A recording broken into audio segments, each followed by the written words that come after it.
Hello everyone and welcome to study with Shreya. आज का deep dive बहुत स्पेशल है और मेरे साथ हैं श्रेया मैम। मैम, आज हम किस टॉपिक पर डीप डाइव करने वाले हैं? हेलो स्टूडेंट्स, बिल्कुल बहुत ही एनर्जेटिक स्वागत है आप सबका चैनल पर। आज का हमारा टॉपिक है मौर्य साम्राज्य। 887 BCE से लेकर 324 BCE तक का सफर।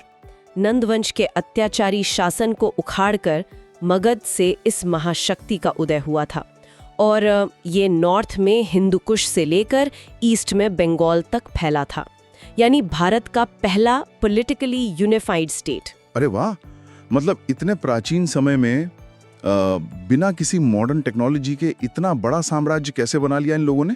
हाँ, यही तो सबसे हैरानी की बात है और इसी पर एक बहुत बड़ा एग्जाम पॉइंट भी आता है, तो इसको नोट कर लो। हाँ बताइए मैम, मैं नोट कर रहा हूँ। इन अशोक के 13वें शिलालेख के हिसाब से सुदूर साउथ के 4 राज्य इसके सीधे कंट्रोल में नहीं थे। चोला, पांड्या, केरलापुत्र और सत्यपुत्र ये सीधे नियंत्रण से बाहर थे। अच्छा, गॉट इट। पर इतना बड़ा साम्राज्य अब बिना किसी मैनुअल के तो नहीं चलता होगा ना? बिल्कुल नहीं चलता। इस विशाल साम्राज्य को चलाने का एक प्रॉपर मैनुअल था। कौटिल्य यानी चाणक्य का अर्थशास्त्र। इसमें 15 किताबें हैं जिन्हें अधिकरणस कहा जाता है। कौटिल्य का मानना था कि जो अर्थ है यानी मटेरियल वेलबीइंग, वो धर्म और काम से भी ऊपर है, क्योंकि एक राज्य की स्टेबिलिटी पैसे पर ही डिपेंड करती है। एक सेकेंड, नाम तो अर्थशास्त्र है, तो क्या इसमें सिर्फ इकोनॉमिक्स या पैसों की बात की गई है? बहुत अच्छा सवाल है और यहीं पर एग्जाम में बच्चों को फंसाया जाता है। तो ये एक और एग्जाम पॉइंट है। ओह, तो मतलब ये प्योरली इकोनॉमिक्स पर नहीं है? प्रशासन पर लिखा गया ग्रंथ है, यानी स्टेट क्राफ्ट पर। सिर्फ इकोनॉमिक्स नहीं है इसमें। उनकी इसी डिप्लोमेसी के कारण ही कौटिल्य को भारत का माकियावेली भी कहा जाता है। अच्छा, मतलब पॉलिटिक्स और डिप्लोमेसी। तो अर्थशास्त्र के अलावा और क्या सोर्सेज हैं हमारे पास? सोर्सेस तो कई सारे हैं, जैसे विशाख दत्ता का मुद्रा राक्षस। इसमें चाणक्य की छल और चंद्रगुप्त की जीत का जिक्र है। फिर हेमाचंद्र का जैन ग्रंथ है परिशिष्ट पर्वन। इसमें चंद्रगुप्त का जैन धर्म की तरफ झुकाव बताया गया है। और क्या कोई बौद्ध ग्रंथ भी हैं? हाँ, बिल्कुल। श्रीलंका के बौद्ध ग्रंथ है दीपवंसा और महावंसा। ये हमें अशोक के जीवन के बारे में आसान भाषा में बताते हैं। पर एक बात समझ नहीं आई, ये अलग अलग धर्मों की किताबें एक ही साम्राज्य के बारे में कैसे जानकारी दे रही हैं? सबका पर्सपेक्टिव तो अलग होगा ना? यही तो विभिन्न दृष्टिकोण का महत्व है। अलग अलग पर्सपेक्टिव से हमें सच्चाई का एक क्लियर पिक्चर मिलता है। और यहाँ एक और एग्जाम पॉइंट अलर्ट है, ध्यान से सुनना। जी मैम, बताइए। एग्जाम का क्लासिक ट्रैप क्वेश्चन ये आता है कि मुद्राक्षस किस काल में लिखा गया था। बच्चे सोचते हैं मौर्य काल, पर ये गुप्ता काल में लिखा गया था। हालांकि इसका सब्जेक्ट मौर्य काल है। वाओ, ये तो सच में ट्रिकी है। अच्छा मैम, इन किताबों के अलावा कोई फॉरेन सोर्स भी है क्या हमारे पास? बिल्कुल है। सेल्यूकस निकेटर ने मेगास्थनीज को चंद्रगुप्त के दरबार में भेजा था। उसने पाटलिपुत्र को पालीबोथरा कहा, पर उसकी किताब इंडिका में कुछ बहुत ही मजेदार गलतफहमियां भी हैं। गलतफहमियां? जैसे कि क्या? देखो, वो यहाँ की जाति व्यवस्था को बिल्कुल समझ नहीं पाया। उसने सोसाइटी को 7 अलग अलग प्रोफेशंस में बांट दिया। और तो और उसने लिखा कि भारतीयों को उधार लेने और देने का कोई ज्ञान ही नहीं था। अरे बाप रे, मतलब एक इतने बड़े एम्पायर का फॉरेन एम्बेसडर इतनी बड़ी गलती कैसे कर सकता है समझने में? क्या कुछ और भी अजीब लिखा था उसने? हाँ, और भी है। और यही हमारा नेक्स्ट एग्जाम पॉइंट है। मेगास्थनीज के अनुसार भारत में कभी अकाल नहीं पड़ता था और दास प्रथा यानी स्लेवरी बिल्कुल नहीं थी। और सोसाइटी को उसने 7 कैटेगरीज में बांटा था। ये तीनों बातें एग्जाम के लिए कंठस्थ कर लो। डन, नोट कर लिया। तो अब इन सोर्सेस से आगे बढ़ते हैं। इस साम्राज्य को शुरू किसने किया था एग्जैक्टली? इस साम्राज्य के संस्थापक के चंद्रगुप्त मौर्य। उनका टाइम था 324 से 297 BCE। उन्होंने चाणक्य के साथ मिलकर नंद वंश का अंत किया था और ग्रीक सेनापति सेल्यूकस निकेटर को भी हराया था। ओह, वही सेल्यूकस जिसने मेगास्थनीज को भेजा था? हाँ, वही। और इनके बीच एक बहुत ही हिस्टोरिकल ट्रीटी हुई थी।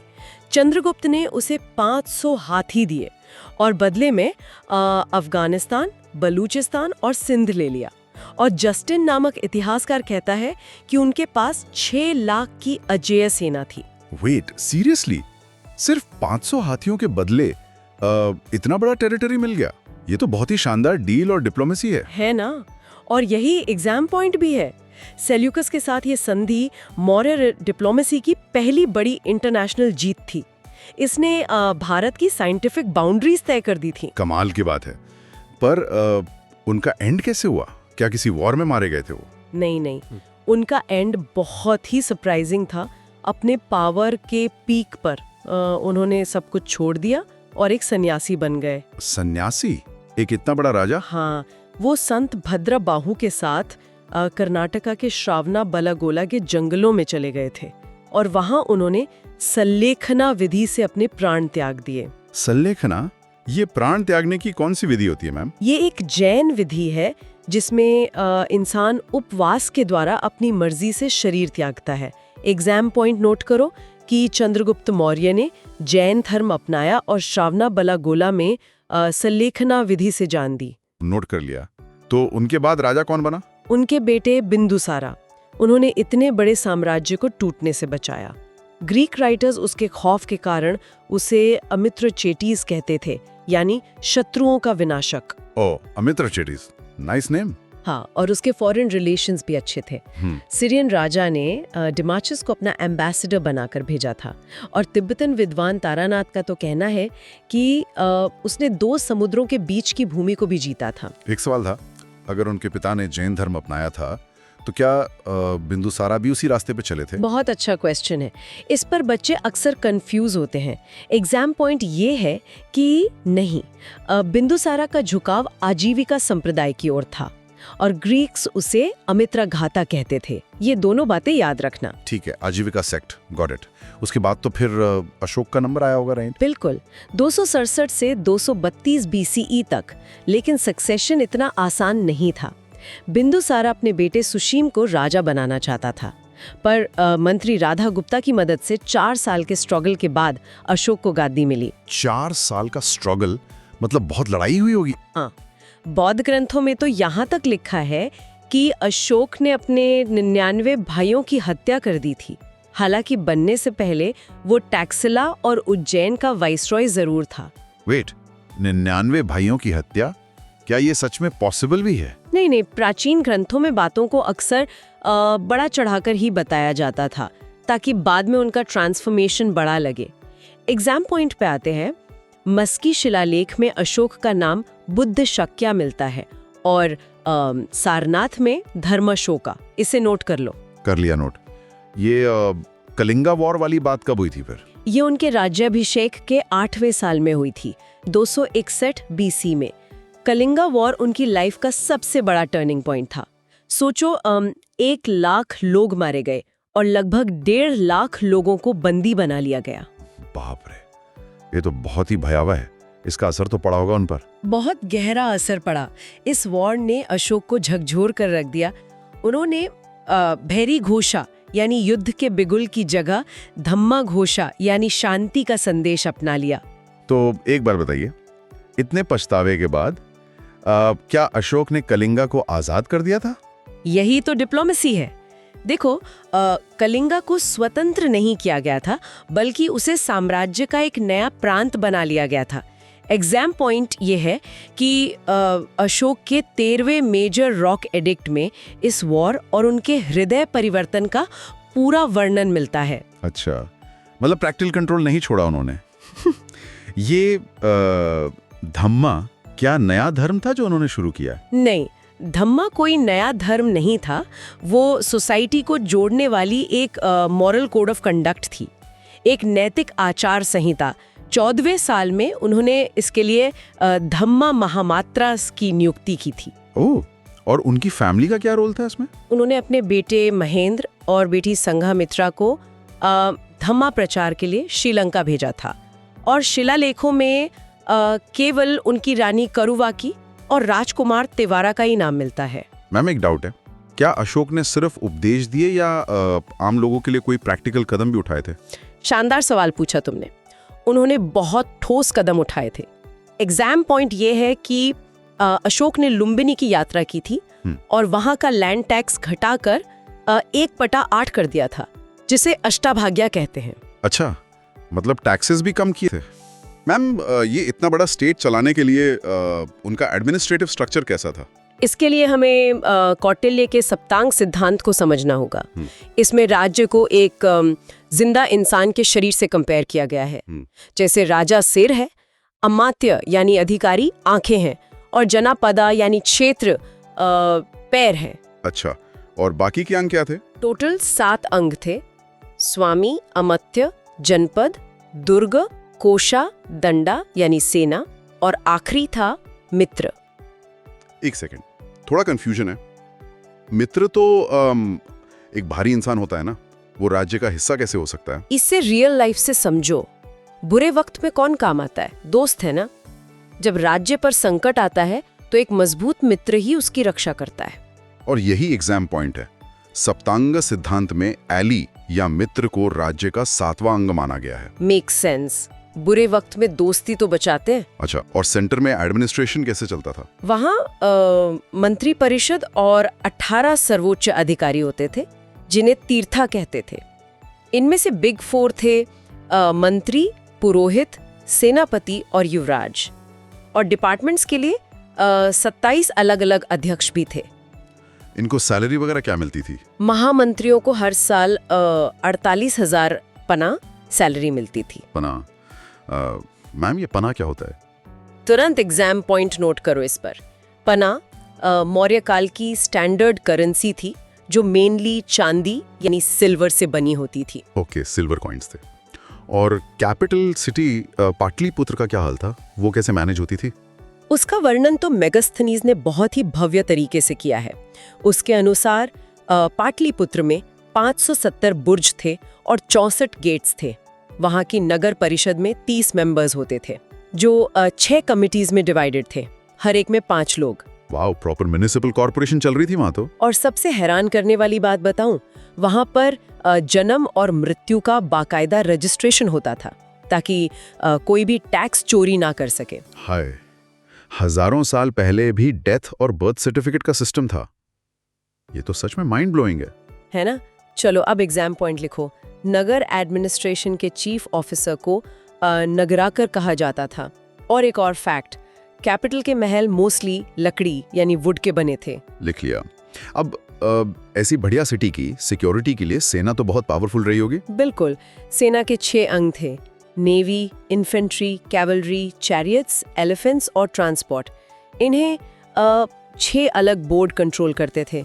इन्फेंट्री के हेड को पादाध्यक्षा कहते थे और एलिफेंट्स के हेड को हस्त्याध्यक्षा। पर सिर्फ सेना से तो इंटरनल थ्रेट्स भी ही रुकते, उसके लिए क्या था? उसके लिए था उनका स्पाई सिस्टम, यानी साम्राज्य की आंख और कान। खुफिया नेटवर्क बहुत तगड़ा था उनका। अरे वाह, एंशिएंट स्पाइज। वो लोग काम कैसे करते थे एग्जैक्टली? ये बहुत ही रहस्यमयी सिस्टम था। एग्जाम पॉइंट भी है, ध्यान देना। 2 तरह के जासूस होते थे।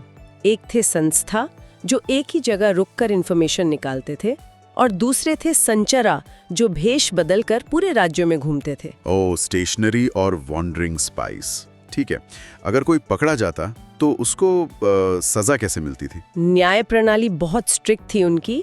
2 मुख्य कोर्ट होते थे। एक था धर्मस्थया, जिसमें दीवानी या सिविल केसेस आते थे, जैसे प्रॉपर्टी और शादी। दूसरा था कंटाक शोधना, जिसमें फौजदारी या क्रिमिनल केसेस आते थे, जैसे साजिश और मर्डर। इन क्रिमिनल कोर्ट्स वाले जज को क्या कहते थे उस टाइम पर? ये एकदम स्पॉट ऑन सवाल है तुम्हारा, और ये डायरेक्ट एग्जाम पॉइंट है। फौजदारी मामलों के मुख्य न्यायाधीश को प्रदेष्ट्रिश कहा जाता था। लिख लो इसको, प्रदेष्ट्रिश। Got it. मैम, इतनी बड़ी सेना और ऑफिसर्स को पे करने के लिए पैसे कहाँ से आते थे? उनकी इकोनॉमी कैसी थी? खजाने का रहस्य छिपा था खेती और व्यापार में। मेन इनकम लैंड टैक्स से आती थी, जिसे भागा कहते थे। ये उपज का 1/6 या 1/4 होता था, और जो जमीन सीधे सरकारी कंट्रोल में होती थी उसे सीता लैंड्स कहते थे। 1 मिनट, सीता तो भगवान राम की पत्नी का नाम है ना? यहाँ खेत को सीता क्यों कहा गया? तुमने वही गलती की जो सब बच्चे करते हैं एग्जाम में। और यही हमारा नेक्स्ट एग्जाम अलर्ट है। सीता शब्द का प्रयोग यहाँ सीधे राजकीय भूमि यानी क्राउन लैंड से आने वाली इनकम के लिए होता था। इसके अलावा वाराणसी, मथुरा, बंगाल और उज्जैन जैसे बड़े टेक्सटाइल सेंटर्स भी थे। ओह अच्छा, सरकारी जमीन। पर क्या सिर्फ टैक्स से काम चल जाता था सरकार का? नहीं, सरकार का कुछ चीजों पर एकाधिकार या मोनोपोली थी। जैसे सेना को लोहे की बहुत जरूरत थी तो लोहे और नमक पर सरकार का पूरा कंट्रोल था। आयरन प्रोडक्शन के ऑफिसर को लोहाध्यक्ष कहा जाता था। अगर आयरन इतना इम्पोर्टेंट था तो इन खदानों को या माइंस को कौन संभालता था? Very good question. Exam point के साथ जवाब देती हूँ। मौर्य काल में सभी माइंस को चलाने का जिम्मा एक सुप्रीम ऑफिसर का होता था, जिसे अकाराध्यक्षा कहते थे। अकाराध्यक्षा, नोट कर लिया। मैम, इस टाइम के आर्ट और आर्किटेक्चर के बारे में कुछ बताइए ना। आर्ट के तो वो मास्टर्स थे। अशोक के स्तंभ यानी पिलर्स इसका सबसे बड़ा सबूत है। यहाँ इंडियन और ईरानियन टेक्निक का डिफरेंस समझना जरूरी है। इंडियन पिलर्स एकाश्मक यानी मोनोलिथिक थे, चुनार के पत्थर को तराश कर बिना किसी बेस के सीधे जमीन से खड़े किए गए थे, जबकि ईरानियन पिलर्स टुकड़ों को जोड़कर और बेस के साथ बनते थे। एकदम सॉलिड पत्थर से। तो क्या हमारा नेशनल एम्ब्लम भी इसी टेक्निक से बना है? मुझे फख्र है ये बताते हुए कि बिल्कुल वैसा ही है, और ये एक एग्जाम पॉइंट भी है। सारनाथ का जो लायन कैपिटल है ना, हाँ। वो हमारी राष्ट्रीय पहचान है, और वो भी एक ही पत्थर से बना है, बिना किसी बेस के बनाए, यानी मोनोलिथिक है। ऑसम। और पिलर्स के अलावा और क्या बनाया था इन लोगों ने? उन्होंने सांची और पिपरावा के स्तूपास बनवाए। अशोक ने बिहार के बराबर पहाड़ियों में सुदामा और लोमाश ऋषि गुफाएं आजीविका सन्यासियों को दान की थीं। इन गुफाओं के अंदर जो आईने जैसी चमक है ना, जिसे लस्ट्रस पॉलिश कहते हैं, वो देखने लायक है। दीदारगंज की यक्षिनी की मूर्ति भी इसी का एग्जाम्पल है। वाओ, हजारों साल पहले ऐसे शाइनिंग पॉलिश, ये सुनकर ही बड़ा अजीब और अमेजिंग लगता है। ये उस वक्त की सबसे बड़ी खासियत थी। एग्जाम पॉइंट नोट करो। मौर्य काल के खास मिट्टी के बर्तनों को भी इसी चमक के कारण नॉर्दर्न ब्लैक पॉलिश्ड वेयर या NBPW कहा जाता है। NBPW लिख लिया मैम। पर इतना स्ट्रॉन्ग एम्पायर आखिर खत्म कैसे हो गया? हर उत्थान का एक अंत होता है। अशोक के बाद कोई स्ट्रॉन्ग सक्सेसर नहीं मिला। एडमिनिस्ट्रेशन का पाटलिपुत्रा में बहुत ज्यादा सेंट्रलाइजेशन हो गया था, और ऑफिशियल्स को पे करने में जो फाइनेंशियल क्राइसिस आया, उसने एम्पायर को कमजोर कर दिया। ये तो बड़ा डिसअपॉइंटिंग है कि इतना पावरफुल एम्पायर बाहरी दुश्मन से नहीं बल्कि इंटरनल कमजोरियों से टूट गया। हाँ, और आखिर में 187 BCE में आखिरी राजा बृहद्रथा की उसके ही सेनापति पुष्यमित्र शुंगा ने एक मिलिट्री परेड में हत्या कर दी, और शुंगा वंश की शुरुआत हुई। एग्जाम पॉइंट ये है कि इस डिक्लाइन के पीछे सिर्फ फाइनेंशियल रीजन नहीं था, बल्कि ब्राह्मणवादी प्रतिक्रिया जैसे पुष्यमित्र का विद्रोह भी एक बड़ा कारण माना जाता है। समझ गया मैम। तो बेसिकली इंटरनल इश्यूज और रिबेलियंस। बिल्कुल। अब क्लास खत्म करने से पहले मैं कुछ कंफ्यूजिंग टर्म्स रिवाइज करवा देती हूँ जो एग्जाम में आते हैं। जैसे राजुकाज, ये पहले लैंड मेजरिंग ऑफिसर्स थे, पर बाद में अशोक ने इन्हें जुडिशियल पावर्स भी दी। फिर आग्रनोमोई, जो मेगस्थनीज ने लैंड और रोड ऑफिसर्स को नाम दिया था। और एक वर्ड है विष्टि, जिसका मतलब होता है फोर्स्ड लेबर यानी बेगार। मैम, मुझे हमेशा समाहर्ता और सन्निधाता के बीच कंफ्यूजन रहता है। इसे याद रखने का कोई आसान तरीका है क्या? अरे बहुत आसान है। इस एग्जाम ट्रैप से बचने का एक सिंपल ट्रिक है। देखो, सन्निधाता में निधि वर्ड आता है। निधि यानी खजाना, तो वो खजाने का रक्षक यानी ट्रेजरर था, जबकि समाहर्ता का काम टैक्स तय करना और कलेक्ट करना था, यानी असेसर या कलेक्टर। इसे अपनी नोटबुक में स्टार मार्क कर लो। वाह मैमी, तो बहुत मस्त ट्रिक थी। अब कंफ्यूजन नहीं होगा। चलो बढ़िया है। दोस्तों, आज की क्लास खत्म करने से पहले जरा एक बात सोचिए।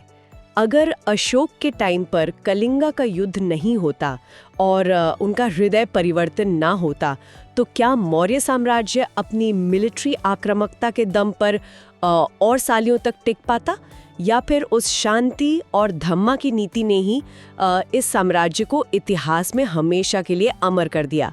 इस पर खुद रिसर्च कीजिए और अपना दिमाग दौड़ाइए। हम मिलेंगे अगले डीप डाइव सेशन में। बिल्कुल, ये सोचने वाली बात तो है।